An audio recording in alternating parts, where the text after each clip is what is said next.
Yeah, this is the 78 podcast, an extension of stories from the 78. A little different this time around because I just had a new addition to the family. My wife gave birth to our baby girl basically on Thanksgiving morning. And the first podcast was about the experience over at the hospital, which I've talked to a few more people since that day. You know, we got a lactation specialist because the wife needs to figure out how to better have the baby latch, not for a lack of trying, may I add. But, you know, you go to different things, whatever, and you start hearing about the doctors and the nurses over at said hospital. And a lot of people also feel the same way. They basically, since the pandemic, healthcare, the TLC of healthcare has kind of gone into the crapper, which I'm not surprised, but you know, the pandemic was a couple years ago now, and people are still nasty. And it's funny because if people were that nasty at a restaurant, the Yelp reviews would destroy that restaurant to make them change or what have you.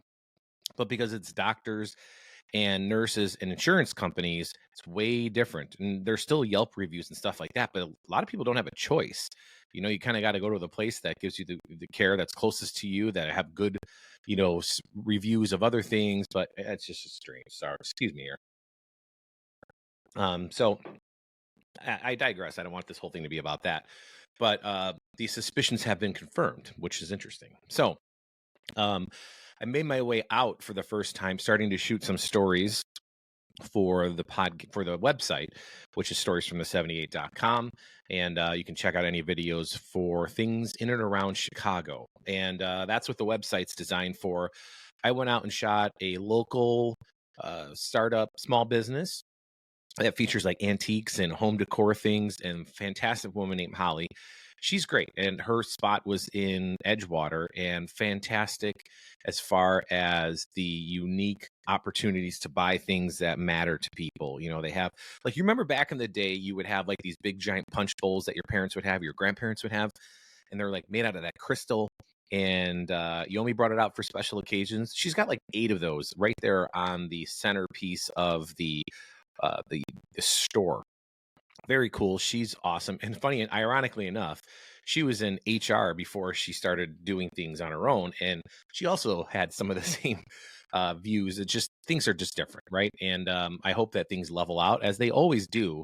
It's never as bad as it seems, and is never as good as it seems, is what somebody told me once. And that kind of rings true, especially now ahead of, you know, the election and everything else. You know, everybody's on edge and the whole thing. So I decided to get out, start doing things. I did a story over in Little Village. Now, this part of Little Village is controversial in terms of its name.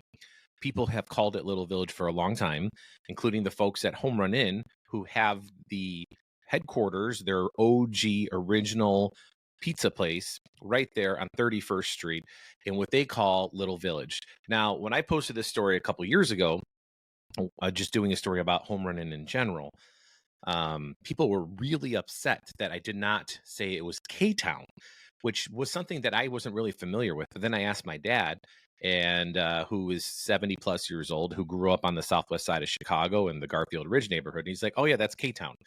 So it's just funny how neighborhoods change and how neighborhoods adapt to, you know, real estate agents calling them one thing or what have you. But that, and it's right like next to Berwyn, Cicero, like that's kind of where this neighborhood butts up against. But that is now called Little Village, which doesn't make any sense because Little Village is a little bit further east. And maybe they just say that for people to know, and people don't know K-Town. And the reason why it's called K-Town is because of all the K streets, Costner, Kedzie, so on and so forth. That is old K-Town.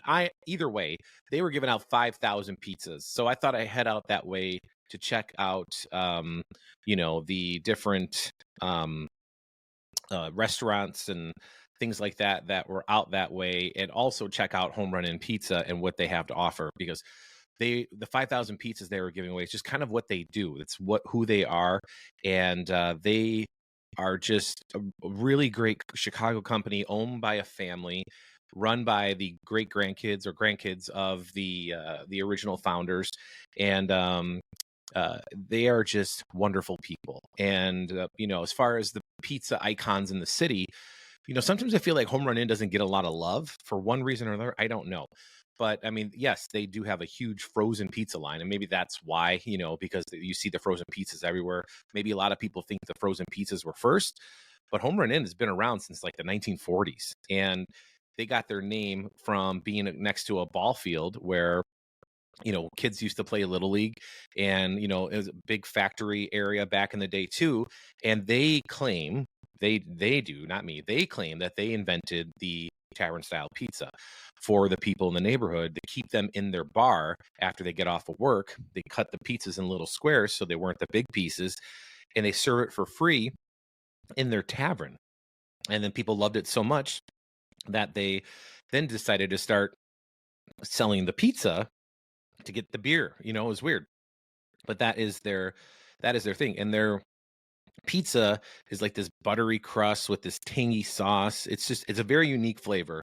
And I would recommend checking out the original location of Home Run Inn. It's a very classy place. They got kind of the history up on the wall of everything else. And it's just a great Chicago story. And so great that they did it differently. They didn't expand like, Portillo's or Lou Malnati's decided to expand in that aspect. They expanded through the frozen pizza market, getting their pizzas out there across the country because you can control a lot of that. And, and they kind of cornered the frozen pizza market, which was brilliant because during the pandemic, guess what everybody was ordering, right? So, nonetheless, it was fun to get out and do a story. I saw my buddy Shawnee, who I haven't seen since, oh man, since like I think my daughter's quinceanera. That was in August, maybe, or maybe we saw him one time before that.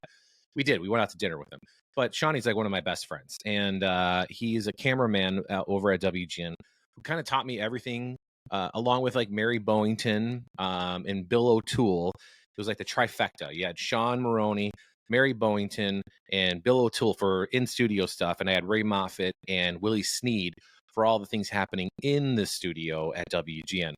But Shawnee really taught me how to shoot out in the field and get different angles and what have you. So I love Sean, and I admire him for his work ethic and his humor, because he can be the most inappropriate person at the most appropriate time. That's the best way I can describe Sean. And I love him for it. And to see him out as the first person I saw out, like I didn't know he was going to be there. I'm driving and I'm like, he's right there. There's Sean. So like he like wanted to give me a handshake, and I went in for the full man embrace hug. It was great. And I think I aroused him, which is normal for Sean. Either way, it was great to see Sean. We shot the story. We got some pizza. It was a fun day, So it reminded me about why I like to do this.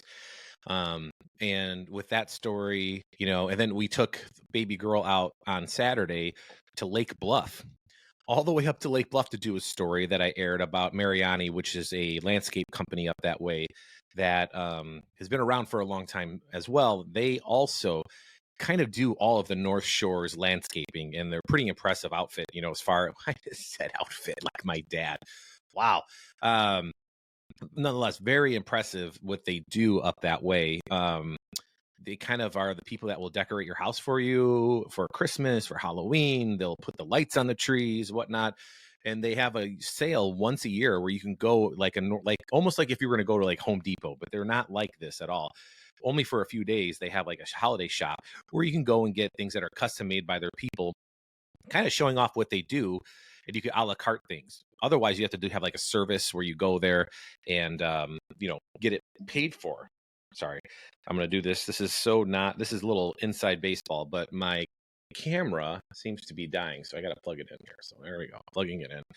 So there we go, that thing's gone. Okay, so yeah, so I did that, and baby girl was great. And because we were up in Lake Bluff, which we are not very often. If you've never been up there, it's pretty far north. It's north of Lake Forest, and there's a bluff right over Lake Michigan. It's beautiful.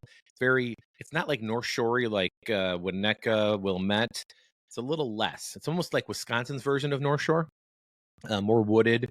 People are a little bit more friendly. No offense. Like we were changing baby girl in the car after leaving our friend's house, and people stopped and they're like, "Are you okay? Do you need anything?" With the hazards on. I'm so used to living in the city. You put the hazards on in the middle of the street, people just drive by. They don't care. you're out in the burbs, like these burbs, people are like, are you okay? Everything's okay. So it was nice. So went to go visit a friend of ours that happens to live right up that way. Her name is Dina. You might know her for her work on WGN, but she lives up that way. So we wanted to make the rounds since we were out and we didn't know how long it would last. So we said hi to them and the whole thing. We get home, all these wonderful things. Well, one of the things that I wanted to do all year, and maybe even a couple years, is I really wanted to start a podcast. And I've talked about it a little bit about my friend Darryl. And it, it's one that, it's a thing that you don't want to do, but you have to do. And, I've been slowly scouting my friends who were Daryl's friends to see if they'd be willing to talk and whatnot. And for some reason, a friend of mine named Tara, she, I've been friends with her since we were like in first grade. Like we went to CCD together, and then we went to high school together. She went to Conrady, and she went to like Queen of Peace, or not Queen of Peace, but I don't know. I forgot the school that's out in Palos Hills. That's not Palos East or Palos West. They were like in the Hickory Hills part of Palos where they went. Anyhow, we all met up after junior high at Stagg High School, and that's where we met Darryl. And Darryl passed during the pandemic. Of all the people on this planet that I thought would not die from COVID, it would be Darryl. Number one person not to die. Turns out that he did. And it was really weird to go through that process because you couldn't go to see him. You couldn't be part of anything because if you remember, we were all in lockdown. And then he died. And it was the odd part is that he was texting the weeks that he died in the hospital, oh, this is the big one. Then that's how he always was, like, Tommy, this is the big one. I don't know if I can come back from this one, being funny about it. And obviously there's nothing funny about it. That's how Darryl dealt with stuff like that, darkness. He dealt with it with humor, which what made it so I admired him for that because he did that with a lot of things. Like Darryl was the kind of guy that would I would go over to his house and he would have a motorcycle. He have the new Mustang or the Challenger, which is the car that I loved. And I was like, how do you buy this stuff, man? He's like, you only live once, Tom. You only live once. And I was married at the time, to my first wife, had our first kid. We're trying to do everything by the book. And then there's Darryl throwing caution to the wind and he has all the toys that I want, that I still want and I don't have. And he said, I only live once, man. So I'm going to buy what I want. And I don't give a shit. And that's how he was. And that's why I wanted to do this podcast, because he was such a bright light of a human being on this planet. And he stood up for the people that he loved. You can ask his wife, Amy. He would do things to his detriment, like, drive a car into a house to prove a point, which we'll get to that in the podcast. But he, the moral of the story is he passed, he died, and it was fucking terrible. You know what I mean? One of your best friends dies and he's of barely 42 years old, 3 kids, and he's just gone. And that's the weird thing about the pandemic. When it all happened, he was just gone. Like there was nothing that we could do. There was nowhere we can go. His wife was in shock. They weren't living in Chicago. They were down in Nashville. And all this happened with her by herself down there, and we were all kind of helpless. We didn't his best friend. It was me. There's a guy named Rob and Tim. And Timmy and I met Darryl in high school at Stagg High School. And, we became friends. And Robbie is Tim's cousin, and he's also my other best friend. Like it was always the us, right? And we became closer as we've gotten older, me and Robbie. And Rob's like my best friend, now, like we're Tim.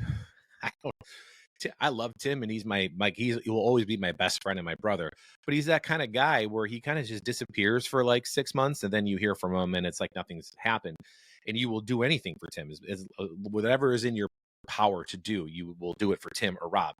And we were that way with Darryl until a point, because Darryl made some life decisions that scared me and scared Tim. And Robbie lived in like Nebraska or Fort Worth, Texas, so he wasn't really around, and Tim kind of out in Jersey and then now Florida, but I was here.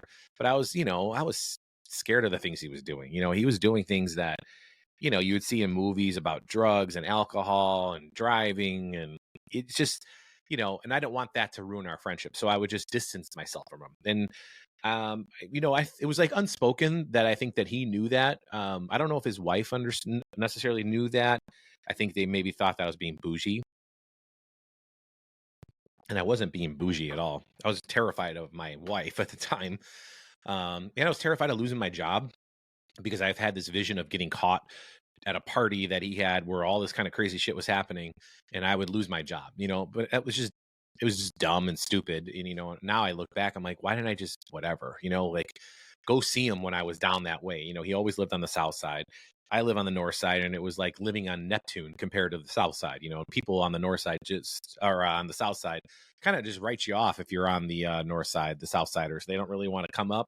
There's no parking. There's a whole thing. So, you know, we lost touch a little bit, and that's why we weren't as close when all this stuff happened. You know what I mean? And then on top of that, you have all of the pandemic stuff. So it's me, Darryl. I'm sorry, it's me, Tim, and Robbie talking on a text chain, and then another text chain with Darryl on it, and Darryl's kind of being funny about how he's in the hospital. And the funny thing is that Darryl goes in the hospital, comes out of the hospital, goes home, he's fine, and then he goes back in the hospital and he's dead like 4 days later. That's what COVID did to him. And Darryl, like I said, was this shining light of a human being, whether you liked him or not. And there's a lot of people that didn't. A lot of people thought he was pompous, arrogant, and I did. And I couldn't stand him when I first met him. Tim is the one that wanted to bring him around. And long story short, and this is what the podcast will be about, is that Darryl not only became one of my best friends, he ended up living with my parents and I, and then was also my roommate in college. And Darryl didn't go to college. He was just my roommate when I was in college. But that's Darryl in a nutshell. He was the guy that would die for you. And we always thought that he would outlive all of us. So for him to be the first one to pass in our core group of friends was not only shocking, it was unbelievable. And to this day, still not, I can't fathom it. Like, it just feels like I haven't seen him in a while. And, I wanted to start talking about him, and doing so with our friends. We had this big spring break trip that we did back in like the spring of 2000, I think, or 2001. Either way, it was in Florida. I was going to school down in Florida, and a bunch of friends came to visit, including Tim and Darryl and a girl named Missy, Tara, Jen D, and then we had Tim's love interest, Jenny, and then her sister came, and Missy Sinclair was there, and it was a core group of us. And we had probably one of the most epic spring break trips we had of all time. I lived in Florida, in Orlando, in a brand new apartment complex. So you can imagine the fun just there. It had a swimming pool, a hot tub, and tennis courts and the whole thing. And so we partied there. And then we decided, what the hell? Let's drive to Key West. So what do you have to pass through when you go to Key West? Miami. So Tara and I had some fun in Miami. We all had fun in Key West. We all stayed in like one room. There were, I don't know, 8 of us, and we were all in one room in Key. I mean, it wasn't like total debauchery, but it was pretty close a couple times. And the point of the story is that Darryl was there, and he was the person old enough to buy the beer and alcohol for us. So Darryl was a key cog in that wheel for that trip. And that's where we just it was like one of those moments that, it was perfect. You look back on certain moments in your life, and, that was a perfect trip. That was a perfect time. In that era of friendship, after high school, we became friends with people we weren't really friends with in high school, like Tara and Jen and a few others. And then we had Grant. I forgot to mention Grant. Grant was down because Grant was friends with Jen, and Tim was trying to date Jen. And there's all these things. And Grant became one of our close friends. So I reached out to all these people, wanting to talk. And then, of course, we have the friend group that we all met at Illinois State after I ditched Florida and went to ISU. Thank you, Tara, who paved the way for me to get there. And if I wouldn't have done that, I don't think I'd be here talking to you now. I'd probably be working at Pep Boys, or working at my dad's shop and trying to still keep that thing running. So that decision changed my life, going to ISU, because it just made me find radio and 94.7 The Zone, WGN Radio, WGN, Stories from the 78, CBS. The whole thing is all from that one move.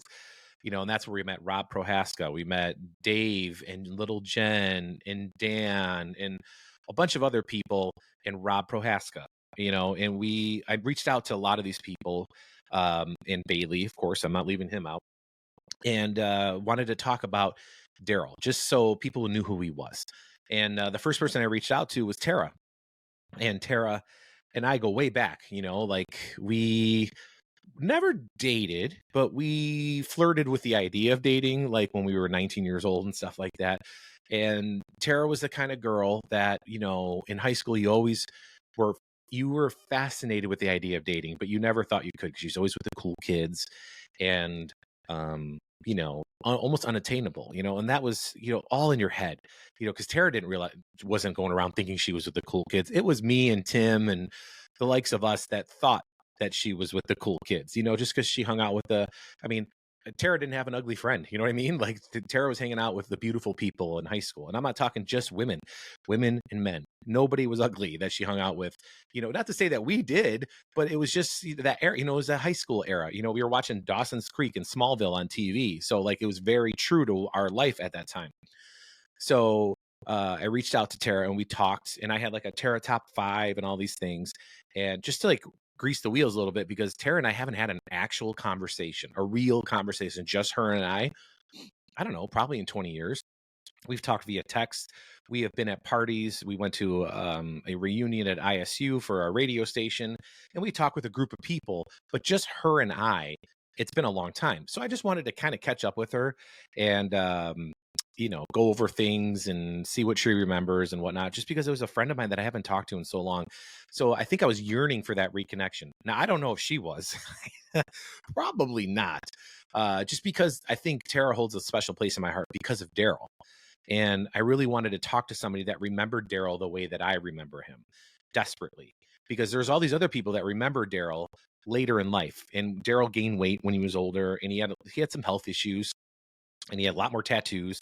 But I knew Darryl when he had one tattoo. I don't even think he had the tattoo yet. He got it when we were friends, and it was the barbed wire around his arm, like Brian Urlacher, because he loved Brian Urlacher of the Bears from that time, and that's when the Bears were really good. So, you know, so we went through this whole list. So I made like a notepad here of things that I talked to her about. I'm just gonna whip it out just because I was like nervous, so I wanted to do notes. So like these are my notes that I did for Tara. And I went through like, what she loved. Like the first thing I had, number 1, was hopeless romantic, and she gave me a look like, no. So maybe it was my rose-colored glasses thinking of her. But either way, there's a couple other things. She wrote notes that she used to be very upset with me about, and she confirmed that. And then a bunch of other things that were confirmed. And I don't know, I might have spooked her a little bit on how much I remembered, because I'm weird. I remember random things in detail. I remember like fleeting moments in my brain. They're like, like those memories when they pop up on Facebook, like, oh, 5 years ago, this happened. Like, that's how my brain works, So I have all these fleeting moments that I shared with her that she didn't remember. And I think it took her back. She was taken back by it a little bit, just because of, the detail and things. And then I would say things, and you would see that it did jar her memory. And she's like, oh my gosh. So we ended up talking for a while. We talked for an hour, but she was like one of the people that I really wanted to talk to about Darryl. And to be honest, the interview was more about us and our friendship in high school.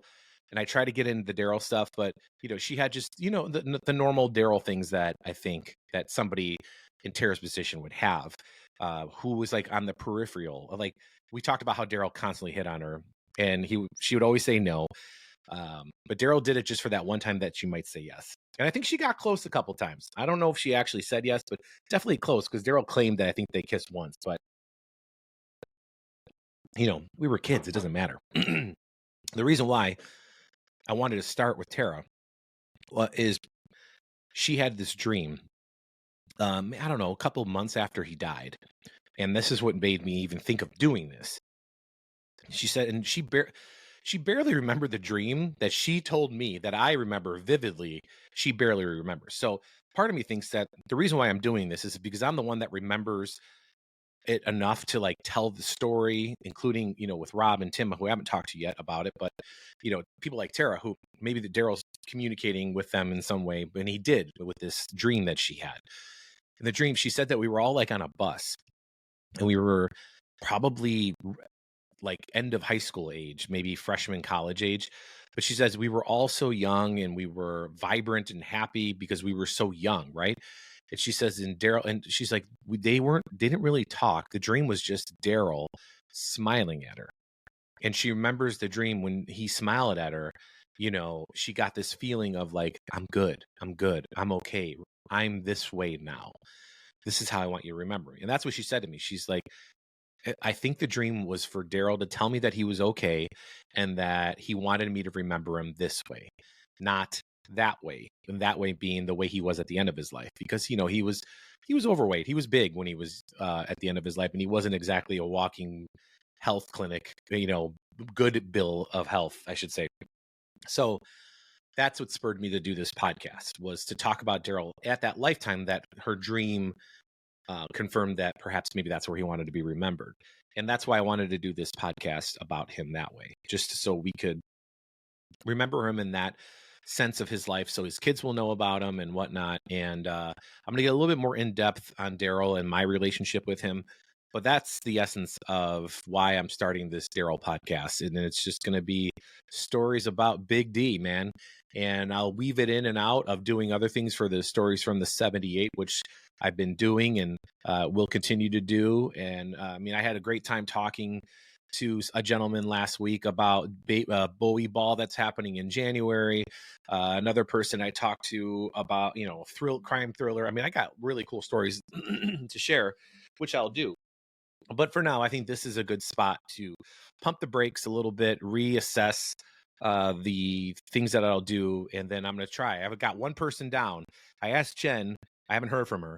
So it's like getting people to sit down and do an interview like this is like pulling teeth. So just because everybody's now older, everybody's got kids, everybody's got things they'd rather do than talk to some dude they haven't seen in 30 years for an interview about somebody they haven't seen from 30 years that has now died. So it's a little tough, but I'm trying to get Jen next, but I'm going to go with Mr. Rob Prohaska. We'll get him on here, and then we'll get Tim and Rob and Missy Sinclair and a few others, some girls from high school, Rachel and Aaron, who spent many of hours with me, Tim, and Darryl in the rubber at Stag High School. So until then, thanks for watching. Thanks for listening. Subscribe. I got lots of things about Chicago on here. Please check it out. Tell your friends. Hit the subscribe on YouTube.